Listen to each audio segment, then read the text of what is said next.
একটা অভিযোগ, একটা তথ্য উপাত্ত প্রমাণ করতে পারেনি। আমাদের এই সত্য বলতে হবে। এবং এই হাওয়া ভবনে এখানে যে কর্মকর্তারা যারা কাজ করত, তাদের কাজ কি ছিল? আজকে আপনারা যে তরুণদের এই সমাবেশ দেখতে পাচ্ছেন, এই কাজটাই, এই ধারণা, এই কনসেপ্ট তৈরি হচ্ছিল ওইখানে বসেই। যে কারণে যেটা কিন্তু আজকে আমরা সেটা বলি না, কারণ এই হাওয়া ভবনে বসে আপনাকে বাস্তবতা মানতে হবে। এই আওয়ামী লীগ পিরিয়ডে তারা সিআরআই নামক একটা সংগঠন, একটা প্রতিষ্ঠান গড়ে তুলেছিল, যেই প্রতিষ্ঠানকে সরকারি ফান্ডে যেটাকে চালানো হতো। আর উল্টা তারেক রহমান কি করেছিলেন? তিনি হাওয়া ভবনে সরকারের সকল সুবিধা থেকে বের হয়ে এসে হাওয়া ভবন অফিসে তিনি কাজকর্ম শুরু করেছিলেন। কেন? সরকারের প্রভাব মুক্ত থাকতে চেয়েছিলেন। তিনি চাননি সরকারের কোনো প্রভাব, এই খালেদা জিয়ার সরকারের কোনো প্রভাব তার দলে ব্যবহার করা হোক। দলকে সরকারের প্রভাব মুক্ত রাখার জন্য তিনি দলীয় কাজ ভিন্ন জায়গায় করেছিলেন। এটাকে আমাদের হাততালি দিয়ে প্রশংসা করা উচিত। কিন্তু আমরা এই সত্যটাকে বলি না, আমরা এই সত্যটাকে ঢেকে আমরা একটা মিথ্যা ন্যারেটিভ তৈরি করছি, যেই ন্যারেটিভটা দ্বারা তারেক রহমানের চরিত্র হনন করা হচ্ছে। যেখানে তারেক রহমানকে প্রশংসা করা উচিত, যাকে রোল মডেল বানানো উচিত, বাংলাদেশের তরুণ রাজনীতির যাদের আকাঙ্ক্ষা আছে তাদের জন্য, যেখানে তারেক রহমানের ক্যারেক্টার, তার পার্সোনালিটি, তার পলিটিক্যাল ফোরসাইটনেস, তার শিক্ষা, তার দূরদর্শিতা যেখানে আদর্শ হওয়া উচিত, সেখানে আজকে আপনারা কি করছেন? আজকে ওই আসল সত্যটাকে ভয়ে আপনারা কেউ তুলে ধরেন না। আপনারাই বলেন, এখানে যত ছাত্র দলের, যুব দলের নেতারা আছেন, আপনারা একজন বলতে পারবেন যে কোথাও শুনেছেন হাওয়া ভবনে কোনো স্টাফের কোনো দুর্নীতি সেখানে প্রমাণ করতে পারতে বলেন আপনারা? তাহলে কেন আপনারা এটা নিয়ে কথা বলতে ভয় পান? আজকে আমার বক্তব্য হয়তো আমি হয়তো আজকে হয়তো সোশ্যাল মিডিয়াতে, ফেসবুকে আমার বিরুদ্ধে অনেক কিছু হয়ে যাবে। I don't care. আমাদের সত্য নির্মোহ ইতিহাস আপনাকে বলতে হবে। ইতিহাস বলার ক্ষেত্রে আপনি কখনো কার্পণ্য করা উচিত না, ভয় পেলে হবে না।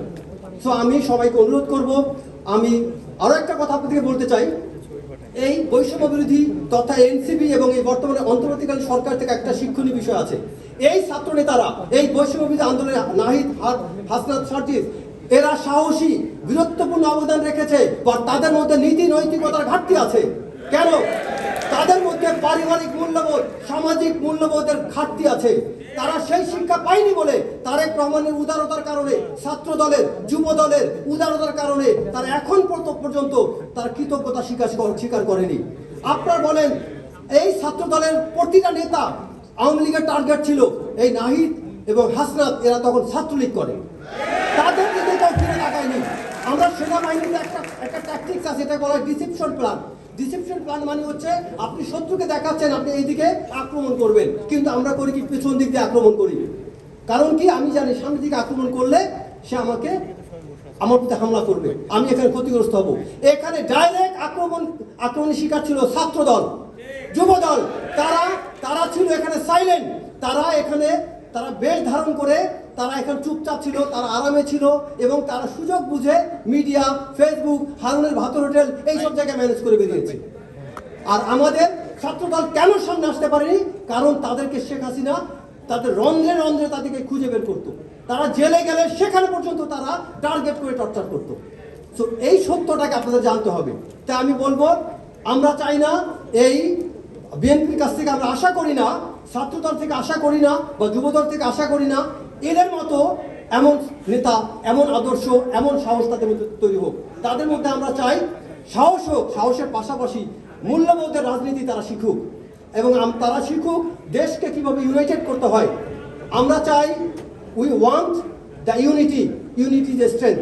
আমাদের বাংলাদেশে আমরা যদি ইউনাইটেড থাকি, এবং আর একটা বিষয়, বাংলাদেশ জাতীয়তাবাদী দল আমি মনে করি সবচেয়ে বড় একটা এক্সেপশন তৈরি করেছে, সকল শ্রেণী পেশার মানুষকে এক জায়গায় করে, এবং তরুণদেরকে স্পেসিফিক গাইডলাইন দিচ্ছে। আমি ছাত্রদল, যুবদলকে বলবো, প্লিজ আপনারা 31 দফা পড়বেন। 31 দফা না পড়ে আপনারা তর্কে যাবেন না, কারণ আপনারা অনেকে এখনো জানেন না 31 দফায় কি লেখা আছে। 31 নম্বরে আমি আপনাদেরকে একটা প্রশ্ন করি, আপনাদের মধ্যে কে কে বলতে পারবেন 31 দফার কত নম্বর আর্টিকেলে লেখা আছে আপনার এই তরুণদের কথা, যুবকদের কথা? বলেন, কে বলতে পারবে? নো, 22 নম্বরে লেখা আছে তরুণদের সম্পর্কে। যুবক, খুব চমৎকার কনসেপ্ট দেওয়া আছে। আমি ভুল বললাম নাকি? সভাপতি সামনে আছে, ভুল বলি নাই তো? সো 31 দফার 22 নম্বরে খুব সুন্দর পরিষ্কার বুঝিয়ে দেওয়া আছে, কিভাবে আপনার তরুণদেরকে প্রশিক্ষিত করতে হবে। এবং আরো একটি কথা আপনাদেরকে আমি অনুরোধ করব, বিএনপির সেই ইনসেপশনে যখন জিয়াউর রহমান যে 19 দফা করেছিলেন, যে 19 দফাকে সারা জীবন আওয়ামী লীগ তথা অন্যান্য রাজনৈতিক দলগুলো ভয় পেত, এবং এই 31 দফার সাথে আমি 19 দফার রিফ্লেকশন দেখতে পাই। আপনি যদি খুব ভালো করে পড়েন তাহলে দেখতে পাবেন। সো আমি আশা করবো আপনাদের সবার কাছে যে আমরা, এবং পরিশেষে লাস্ট একটা কথা বলবো আমি, আমরা সবাই অনেক জায়গায় আমরা অনেক ক্ষেত্রে আমরা শহীদ প্রেসিডেন্টের নাম নেই। আমাদের একই সাথে খেয়াল করতে হবে যে একজন খুনি জিয়া আছে, সেই জিয়ার নাম নিতে গেলে আমরা জিয়াউল আহসান বলবো, আর যখন আমরা খুনি শব্দ বলবো তখন বলবো খুনি জিয়াউল আহসান। কারণ জিয়া বলতে একটা ব্র্যান্ড, বাংলাদেশের একটা ব্র্যান্ড হচ্ছে জিয়া। তো জিয়া নামের সাথে খবরদার অন্য কোনো ব্যক্তিকে জিয়া নাম দ্বারা বুঝাবেন না। কারণ জিয়ার নাম অনুযায়ী বাংলাদেশে আপনাদের মধ্যে অনেক ছেলে আছে যাদের নাম জিয়া, আপনার মা বাবা শহীদ প্রেসিডেন্ট জিয়াউর রহমান নাম অনুযায়ী নাম রাখছে, এটা একদম সত্যি কথা, স্বীকার করেন না করে। তো এই জন্য যখন এই খুনি শব্দটা উল্লেখ করবেন, খুনি জিয়াউল আহসান বলবেন, মুখস্থ করেন। তো এই শব্দ এটা খেয়াল রাখতে হবে আমাদের কিছু কিছু ছোটখাটো বিষয়গুলো। আরেকটা বিষয়, তারেক রহমানের সাথে আমি মনে করি তারেক জিয়া শব্দটা চেয়ে বেশি আমি মনে করি তারেক রহমান। কেন? কারণ তারেক রহমানের নিজের আলোয় অনেক বেশি আলোকিত এখন। তো আমাদেরকে এই বিষয়গুলো, ছোট ছোট বিষয়গুলো আমরা সামনে রেখে আমি বিএনপির উজ্জ্বল ভবিষ্যৎ কামনা করি। এবং আমি আরেকটা লাস্ট কথা হচ্ছে, তারেক রহমানের সফট পাওয়ার পলিসি অ্যাপ্লাই করেছেন, সেটা আপনাদের জন্য সবার জন্য অ্যাপ্লিকেবল না। নেতাদের জন্য, মাঠে যারা আছে তাদের জন্য হাত পাওয়ার থাকতে হবে। এই আজ যদি অ্যাপ্লাই না করেন, জীবনে আপনাদের ইলেকশন ডিসেম্বরের মধ্যে তারা দিবে না। ইলেকশন ডিসেম্বরে যদি না হয়, ইলেকশন যদি ডিসেম্বরের পরে হয়, তাহলে মনে রাখবেন জুন থেকে ইলেকশন, পরবর্তী ডিসেম্বর, তারপরের জুন, তারপরের জুন করতে করতে 2030 সাল চলে যাবে, কিন্তু ডক্টর মোদী ইউনূসের সরকার পতন হবে না। এজন্য টাইম লাইন ঠিক রাখবেন, ডিসেম্বর মিনস ডিসেম্বর। কারণ আরেকটা হচ্ছে, আমি সেনাবাহিনীর একজন প্রতিনিধি হিসেবে বলবো, বাংলাদেশ সেনাবাহিনীকে নিয়ে তারেক রহমানের যে সমর্থন, এটাকে আমি ধন্যবাদ জানাই। বিশেষ করে সেনাবাহিনীর ভূমিকাকে তিনি যথেষ্ট এটাকে প্রশংসা করেছেন। একই সাথে একটা কথা বলবো, সেনাবাহিনী মাঠে দীর্ঘদিন থাকলে আমাদের দেশের সভরেন্টি, সার্বভৌমত্ব হুমকির মুখে পড়বে। কারণ সেনাবাহিনীর প্রশিক্ষণ, অনুশীলন বন্ধ, এটা দীর্ঘদিন বন্ধ রাখা যাবে না। সেনাবাহিনীকে ব্যারাকে ফেরত পাঠাতে হবে, আর সেটা তখনই সম্ভব যখন ইলেকশনটা সম্পূর্ণ হবে। ইলেকশন শেষ না হলে তাহলে এই সেনাবাহিনী ব্যারাকে যেতে পারবে না। কারণ সেনাবাহিনী আজকে ব্যারাকে গেলে কালকেই দেখবেন সচিবালয় থেকে শুরু করে সব ভাঙচুর শুরু হয়ে যাবে। গতকালকে আপনার নমুনা দেখছেন। তো আজকে তারা সেনাবাহিনীকে নিয়ে সমালোচনা করে, আবার সেনাবাহিনী ছাড়া চলতেও পারে না। আমাদের ডিফেন্সকে রাখতে হবে সমস্ত বিতর্কের ঊর্ধ্বে। সেনাবাহিনীকে নেওয়া বা আমাদের ডিফেন্স নিয়ে কখনো কোনো পলিটিসাইজেশন করা যাবে না।